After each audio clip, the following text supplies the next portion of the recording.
A primeira pergunta que nós precisamos fazer para o nosso próprio coração é: por que usar parábolas? Por que a gente usa parábola? Essa tem que ser a primeira pergunta que a gente faz, né? Por que os textos usam as parábolas? Por que elas eram aplicadas nas mensagens que Jesus ministrava? Muita gente vai dizer o que está aqui dentro do balãozinho, né?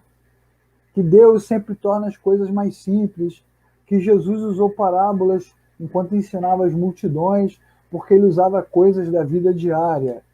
Ele falava da chuva, falava da plantinha, falava da moeda, falava da ovelha, da realidade daqueles homens.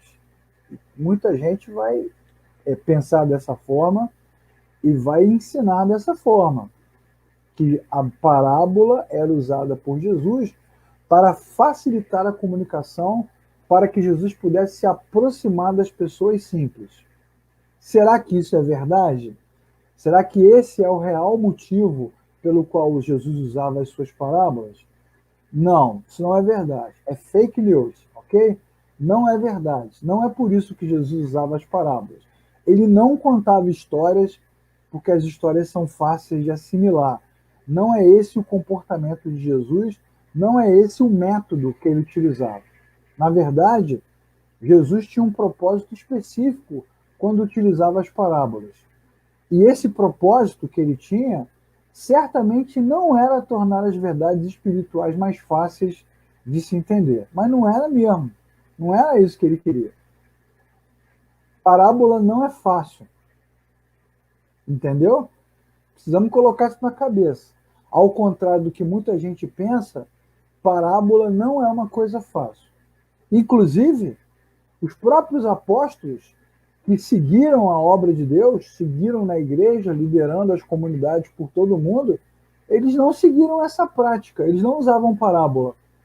Você não vai encontrar parábola nas cartas de Paulo, nem nas epístolas de Pedro, nem nas epístolas de João, nem no livro de Atos.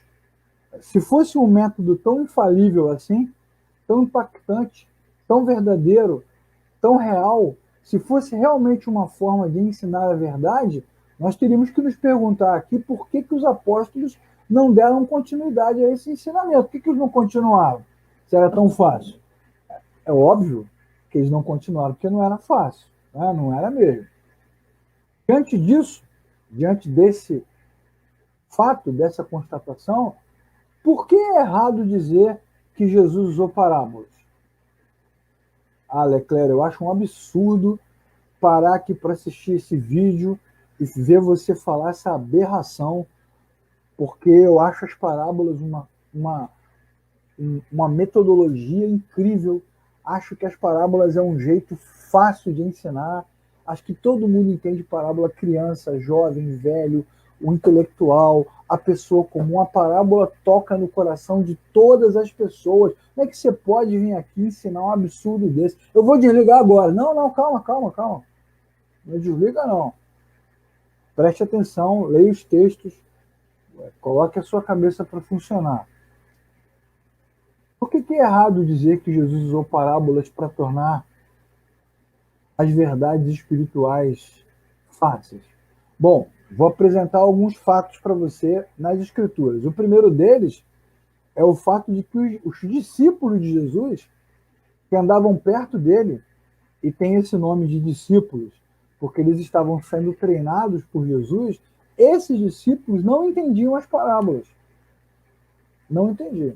Jesus contava a historinha legal, com todos aqueles personagens, com todos aqueles acontecimentos, e os discípulos não entendiam. Eles precisavam que Jesus ensinasse a eles e que Jesus revelasse o significado da parábola, até os mais íntimos. Então você tem as passagens aí para você ler depois, do Evangelho de Marcos, capítulo 4, e do Evangelho de João, capítulo 16, onde os discípulos são ensinados depois por Jesus, porque eles não conseguiam entender diretamente. Então, esse é o primeiro ponto que eu quero que você preste atenção. Se fosse tão fácil, tão simples, os discípulos teriam dito: nossa, como Jesus é claro, né? Como Jesus fala bem, como Jesus alcança o nosso coração, como Jesus usa exemplos ótimos, mas eles não disseram isso, pelo contrário, eles não entendiam nada. Mestre, a gente não entende o que você está falando, pelo amor de Deus. Jesus diria assim, pelo amor de mim, explica para gente. Então, não era tão simples assim. Mas não era mesmo. Diante dessa constatação, então nós que estamos aqui meditando na Bíblia, temos que aceitar o fato de que as parábolas exigem muito do nosso pensamento. Para você estudar a parábola, você tem que se esforçar e tem que perguntar para a Bíblia até que ela responda, que é uma coisa que muita gente não faz, né? A gente precisa fazer a meia-culpa, né? Quantos professores de escola bíblica nas suas igrejas estudam na véspera, estudam no dia, leem na hora? Quanta gente prepara a pregação faltando 10 minutos para começar o culto? Por que você fez isso? Porque eu não tive tempo, a minha vida foi difícil, foi enrolada, foi conturbada. Aí sobe no púlpito, abre a Bíblia e aí não tem nada para dizer. Por que não tem nada para dizer? Porque exige esforço, exige dedicação, exige um tempo reservado para isso. Estou lendo lá a parábola do samaritano, do filho pródigo, do juiz iníquo, dos trabalhadores da última hora, da dracma perdida, das virgens. Essa parábola vai ser boa, hein? Vou até falar aqui pertinho. Prepare-se para a parábola das virgens loucas. Nós também vamos ficar loucos com essa parábola. As parábolas mexem com o nosso coração.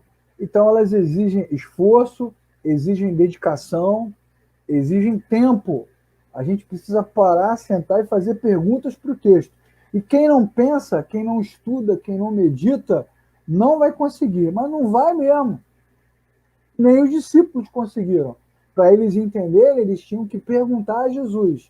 E aí Jesus, então, ia lá e explicava as parábolas. Essa verdade bíblica de que as parábolas não eram fáceis e exigiam perguntas e dedicação, essas verdades bíblicas vão nos mostrar com muita clareza que Jesus queria ocultar a verdade para as multidões. Mais do que isso, ele queria ocultar a verdade para aqueles que não criam nele. Não criam nele. Então não adianta você que está aí na sua comunidade, na escola bíblica, na sua igreja, dizendo que eu vou contar aqui um monte de historinhas e essas historinhas vão encantar as pessoas, vão atrair, vão impactar os corações. Não tem história, não tem comparação, não tem ideologia, pensamento, filosofia, argumento que consiga mudar corações. Só Deus é que pode mudar corações.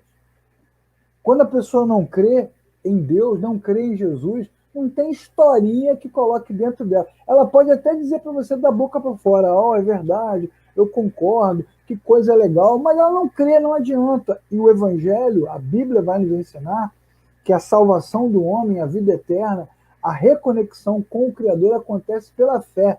A Bíblia revela que a justiça de Deus se manifesta de fé em fé, como está escrito que o justo viverá pela fé.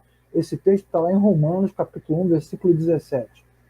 A Bíblia também diz que Deus enviou o seu Filho para todo aquele que nele crê.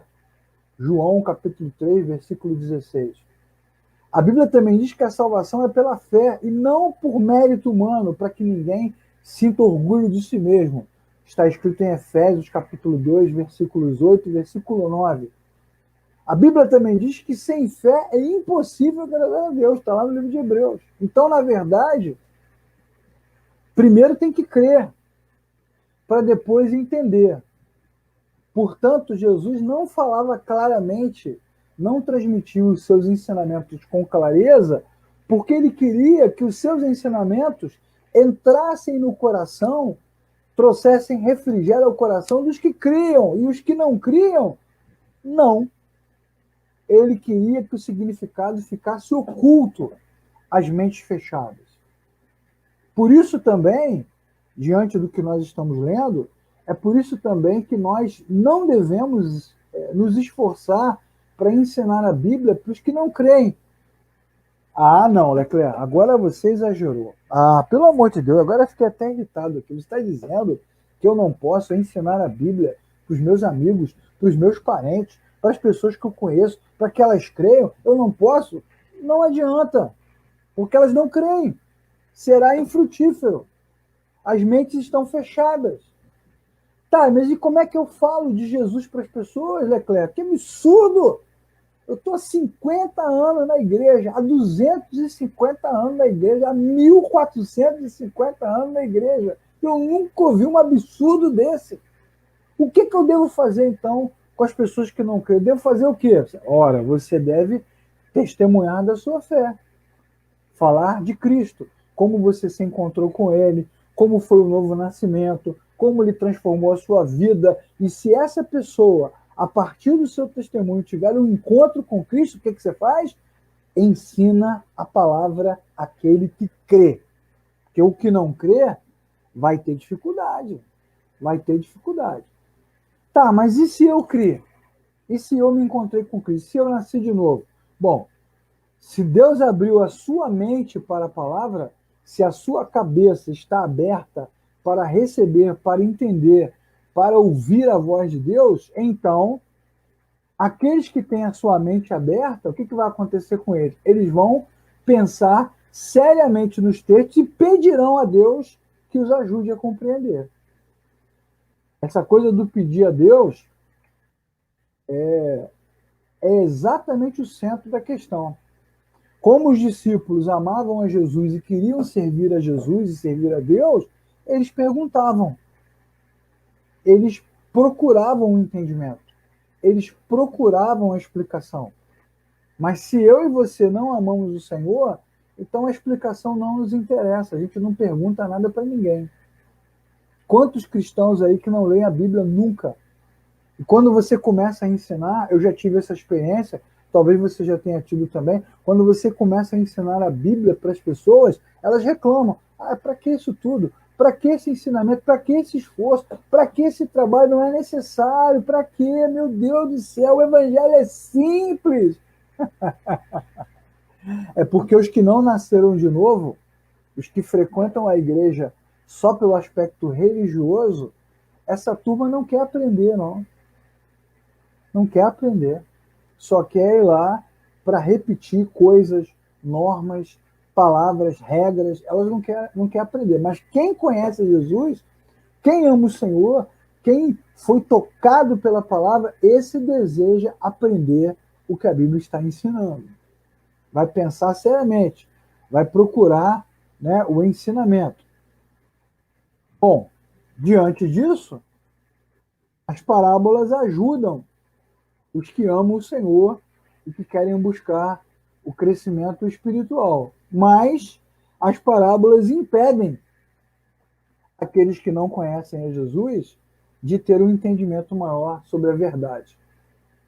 Portanto, se você ama o Senhor, se você crê em Jesus, se você nasceu de novo, se você se encontrou com Ele, o que vai acontecer? A palavra de Deus chegará até você. Deus fará com que a palavra chegue até você.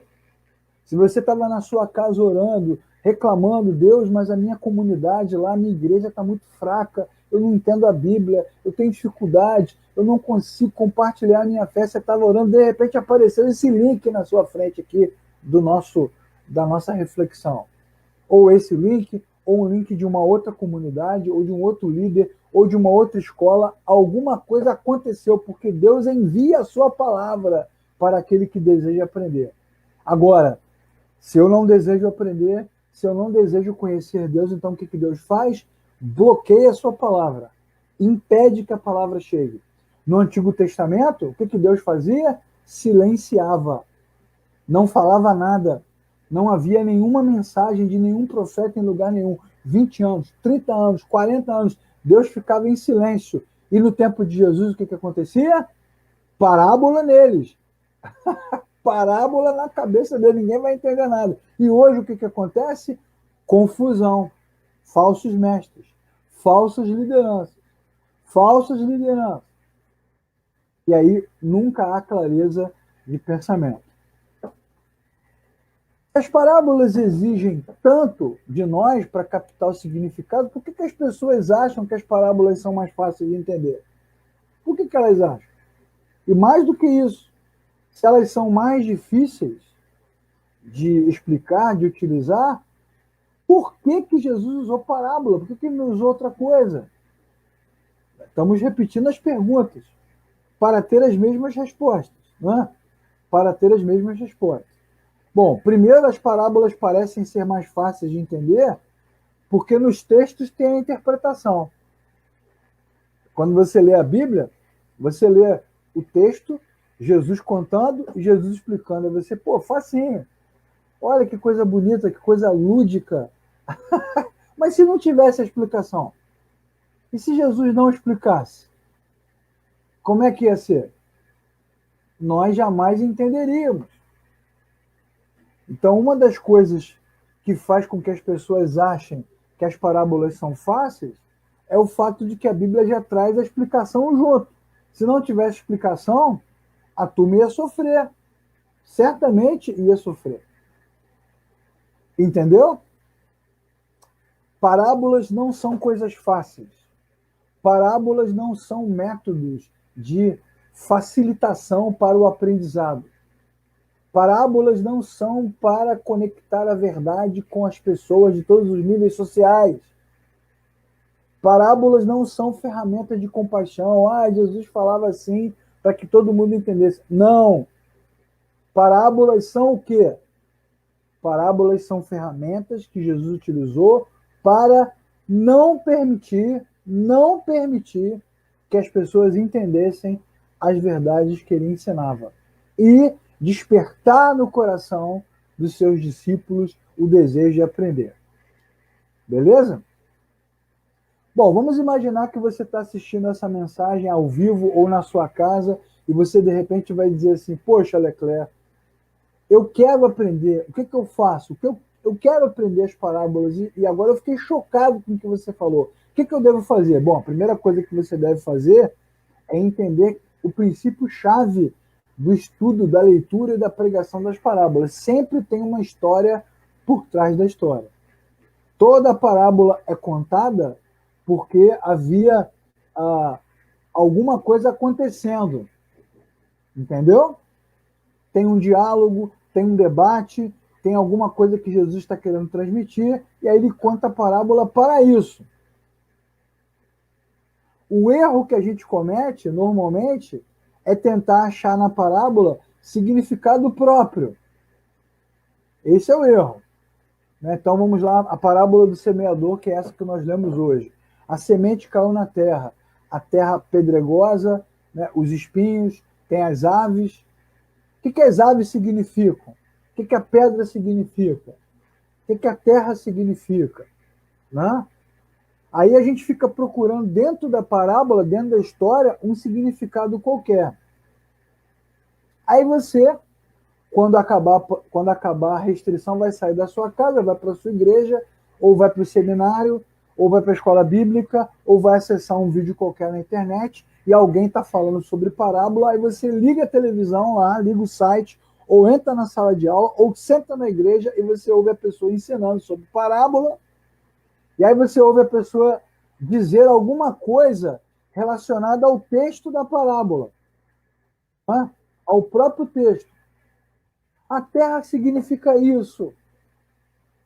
A ave significa aquilo. O céu significa aquilo outro.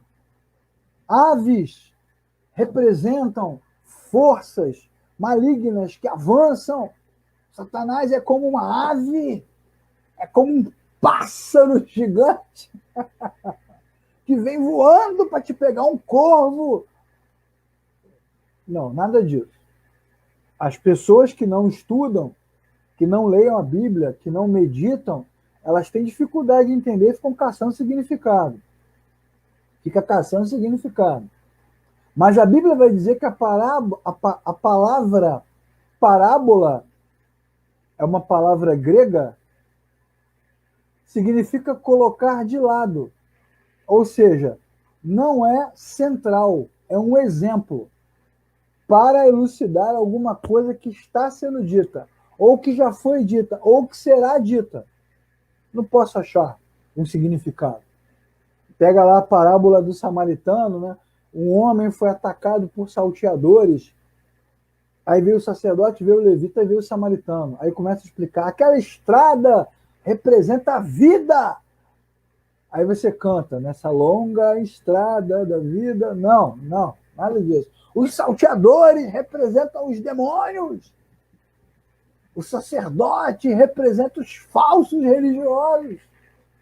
Aquelas moedas que foram utilizadas para pagar representam o sangue de Jesus. Aí o cara começa, né? O cara, ele e ela, começa a viajar na interpretação, viajar, e a gente vai lendo, nossa, que coisa, que loucura, que palavra! Mas por que você faz isso? Por que você fala dessa forma? Porque você também está perdido, igual os caras que estavam ouvindo as parábolas pela primeira vez. A parábola nunca é o elemento central, né? Vamos voltar aqui à nossa leitura anterior, né? Eu não tenho que procurar o que significa, nem tenho que pensar, né? Nem tenho que pensar em algo centrado nela mesma. Ela é sempre uma ferramenta para elucidar o que está sendo dito, o que está sendo ensinado anteriormente. É para isso que a parábola serve, ok? Sempre é para isso que a parábola serve. Vamos pensar nessa parábola aqui, por exemplo, de Mateus capítulo 22. Eu não vou falar sobre ela hoje, mas essa parábola fala de um camarada que deu uma festa, convidou vários amigos, eles não compareceram, ele ficou aborrecido, então mandou que os seus servos saíssem pelas ruas, convidando as pessoas, aleatoriamente, qualquer um, convida, todo mundo está na rua. Já que os meus amigos não quiseram, então chama os outros. Aí vem os outros. Esses outros, quando chegam na porta da casa onde vai ter a festa, eles recebem uma roupa para entrar, uma veste, né? Uma vestimenta específica para aquela festa. Aí, depois que a festa já está rolando, com esse novo grupo de convidados, chega um outro convidado que ouviu falar que tinha uma festa, mas ele chegou atrasado. E como ele chegou atrasado, não tinha mais a veste. O que ele fez? Entrou na casa, sem ter se vestido adequadamente. E aí ele foi cobrado, confrontado, arrancado, porque apesar da festa ser aberta, é aberta, mas não é uma bagunça. Para participar tem que estar vestido de acordo, adequadamente. Aí alguém vai dizer o seguinte, alguém vai pegar esse texto e vai dizer o seguinte, que aquela veste representa a veste nupcial, representa o batismo nas águas. Se você não for batizado, está ferrado. O que a pessoa faz? Fica caçando significado no texto. Tá vendo? Aí você senta na igreja, lá na escola bíblica ou aqui na internet para ouvir a explicação, aí a pessoa vai dizer assim, olha, irmãos, eu penso, é assim que faz? Eu penso que essa veste significa roupa nupcial. Para mim, pessoalmente, significa o pacto. Para mim, pessoalmente, significa aliança. Aí o outro vai dizer, irmãos, enquanto eu estava estudando para pregar, para ensinar, o Espírito de Deus me revelou o significado dessa palavra. Ontem mesmo eu estava assistindo um vídeo em casa, e tinha uma mulher falando, e ela estava dizendo, o Espírito de Deus me revelou, Deus me revelou. Deus me revelou. Será que isso é possível? Será que realmente é possível que Deus revele coisas que a Bíblia não está dizendo? Claro que não. É fake news. É falso ensinamento. É engano. Está querendo te enganar. Ah, que isso, Leclerc? Rapaz, você bota areia em tudo. Você é muito mala. Tudo você diz que está errado, que não pode, não pode, não pode. Que absurdo. Deixa as pessoas ensinarem, deixa as pessoas ser felizes. Pode ser feliz, pode ensinar, mas não pode dizer coisas que a Bíblia não está dizendo. E quer saber de uma coisa? Eu vou te falar uma verdade. Não sou eu que penso assim, é a Bíblia que diz isso. A Bíblia vai dizer, em 2 Pedro, capítulo 1, versículos 20 e 21, que nenhuma escritura é de particular interpretação. Está escrito na Bíblia que a própria Bíblia não possui textos de particular interpretação. Ou seja, ninguém pode interpretar o que quer. Diferentes significados, diferentes verdades, diferentes aplicações, isso não pode acontecer, isso é falso. A Bíblia está dizendo que não pode. A Bíblia também diz em 2 Pedro 3,16 que alguns textos de Paulo, por exemplo, das epístolas, são de difícil interpretação, que depende realmente de estudo, de dedicação. E Tiago vai dizer no capítulo 3 da sua carta que os que ensinam merecem toda honra, porque é um exercício difícil e não é para qualquer um. É por isso que a gente estuda, é por isso que a gente vai à igreja para ouvir a mensagem. Não é para ser edificado só e ficar feliz. É para aprender. Aprender é necessário. Entende? Não posso pegar o texto e dizer, isso aqui eu senti de Deus. Eu senti, irmãos, enquanto eu estudava, senti que a dracma, na verdade, é o dom que você perdeu. É a dracma perdida. Quantas pessoas aqui nessa noite perderam o seu dom?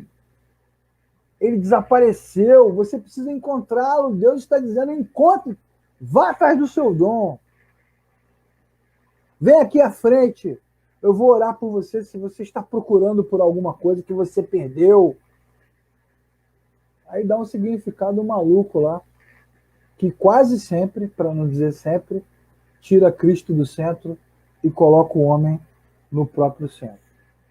Bom, dito isso, vamos para o final da nossa reflexão de hoje, para a gente falar sobre a própria parábola que a gente leu, que é a parábola do semeador, que é a parábola que Jesus explica, e que a Bíblia também vai chamar de parábola base.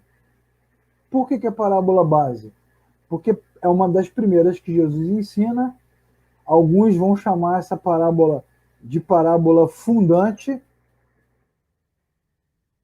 Jesus fala lá no Evangelho de Marcos que se os discípulos fossem capazes de entender a maneira como Jesus estava ensinando, eles conseguiriam entender todo o resto, toda a sua mensagem. Então ela é fundante porque ela revela o método que Jesus está aplicando. Qual é o método que ele está aplicando?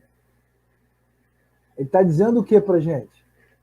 Primeiro, que só entendem as parábolas os que nasceram de novo e desejam entender, aprender e servir a Jesus. Segundo, que os que não entendem é porque não nasceram de novo, então também não interessa. Terceiro, é que entender exige esforço e perguntas. Tem que sentar lá do lado de Jesus e perguntar, Senhor, o que isso significa? Tem que abrir a Bíblia e estudar. Bíblia, explica para mim o que significa isso. Se nós pedirmos, Jesus vai explicar para a gente. Jesus explica. Abre a sua Bíblia comigo em Mateus capítulo 13, o mesmo capítulo, e vamos ver a explicação que Jesus dá para esta parábola do semeador. A partir do versículo 19, ele diz o seguinte: quando alguém ouve a mensagem do reino e não entende, o maligno vem e arranca o que foi semeado no seu coração. Este é o que foi semeado à beira do caminho. Então ele está dizendo, Jesus está dizendo, está explicando que aquela parábola tem esse significado. Qual o significado?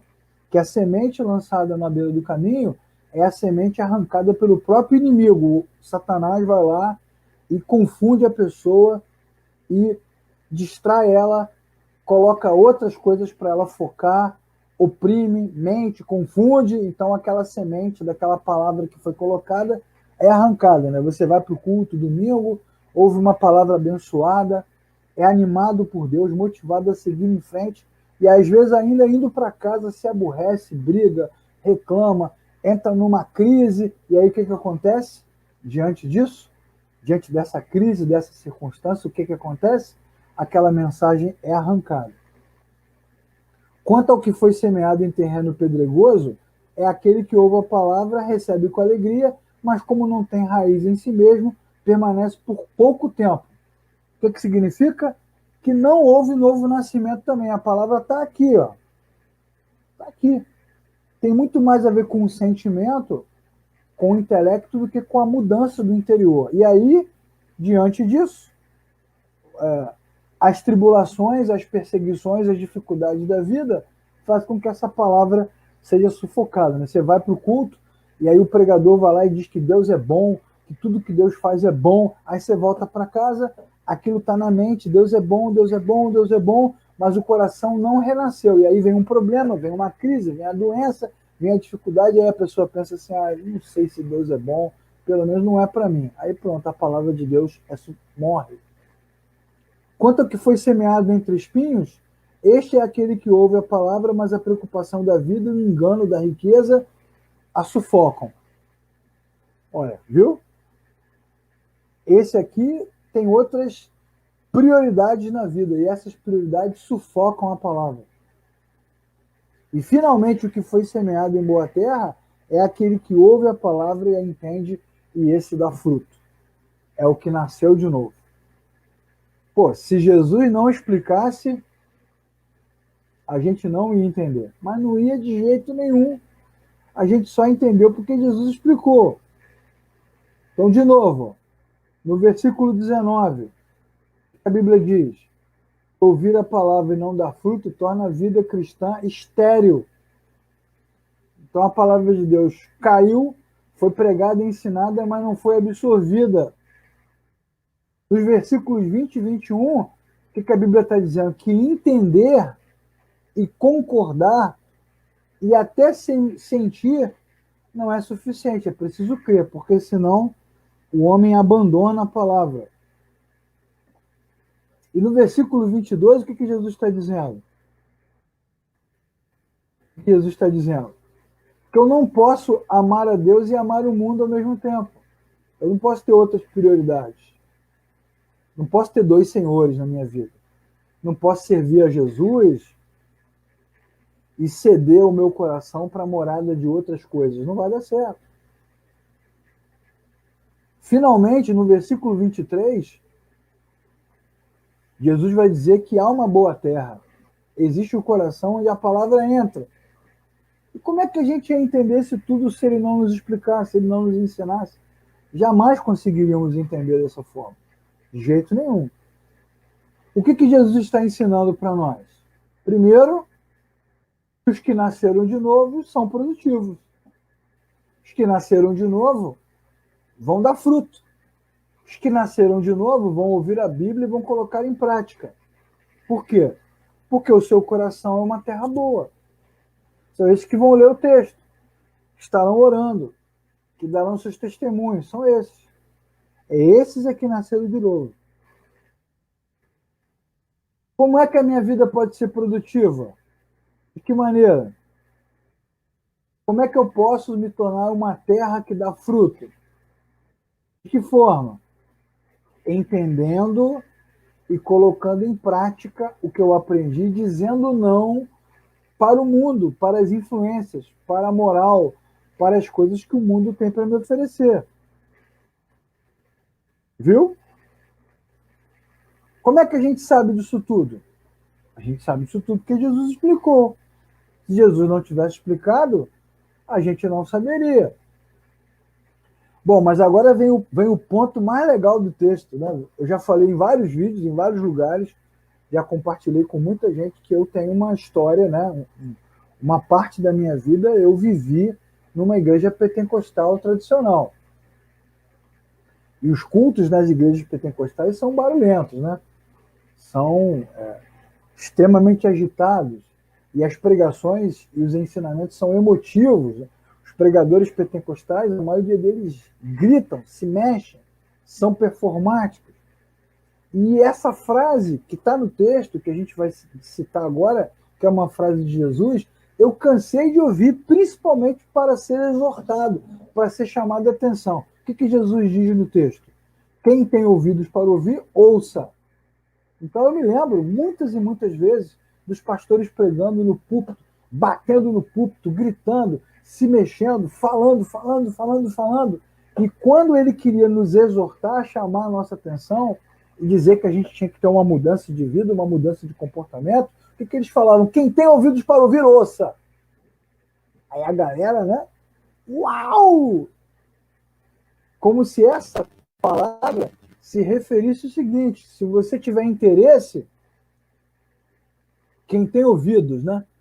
Quem está disposto, quem tem interesse, quem está afim, ouça.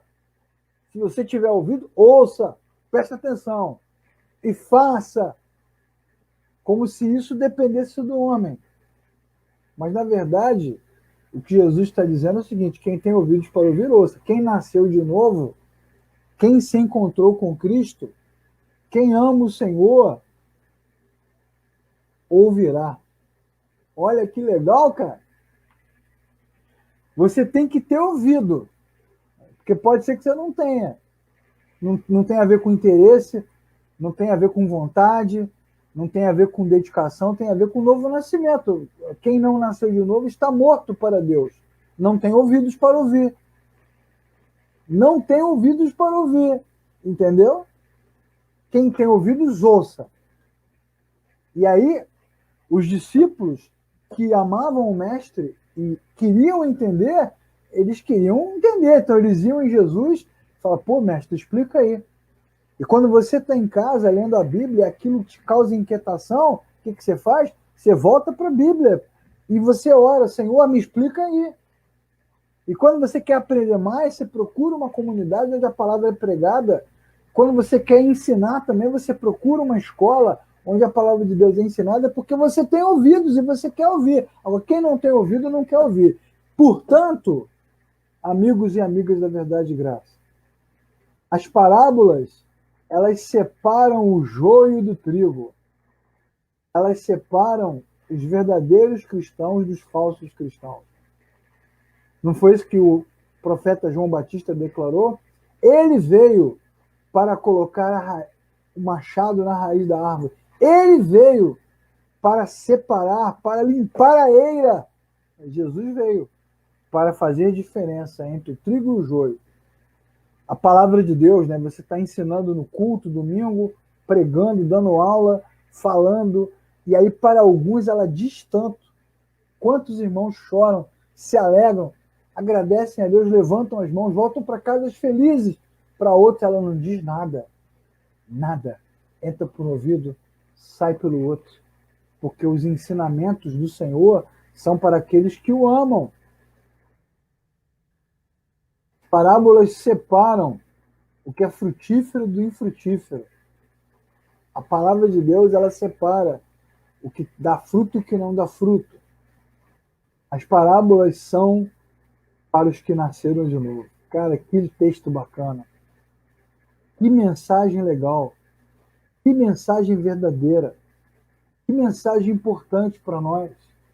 Ter essa compreensão de que as parábolas são para os que nasceram de novo, para os que amam o Senhor, para os que temem a sua presença, para os que conhecem a sua essência, para os que desejam viver para Ele. Por isso que a escola bíblica está sempre vazia, não é? Quantas e quantas igrejas, quantas e quantas comunidades de fé enchem nos cultos, nos congressos, nos eventos, na música, mas a escola bíblica está sempre vazia. O seminário é sempre procurado por pouca gente, porque a palavra de Deus, ela toca no coração daqueles que amam o Senhor. Muitos que amam o Senhor, às vezes, não estão nem com a vida boa, não, estão com um monte de problemas. Estão vivendo crises, surtos, dificuldades, mas amam o Senhor e vão atrás do Senhor. Querem o Senhor, desejam o Senhor, querem aprender, perguntam, se interessam, anotam, têm dúvidas. Mas os que não amam o Senhor, que não nasceram de novo, eles não se interessavam, não se interessam e jamais se interessarão pela palavra de Deus. Por isso que o estudo das parábolas é tão impressionante, tão impactante. Por isso que tem tanta gente que tenta transformar as parábolas numa coisa mística, numa revelação, num ensino especial. Não, não rola. Se você quiser entender o que a palavra de Deus diz, se o seu coração está inclinado para o Senhor, o que você vai fazer? Vai procurar, vai buscar, vai se interessar, vai perguntar, vai querer aprender e Deus ensinará.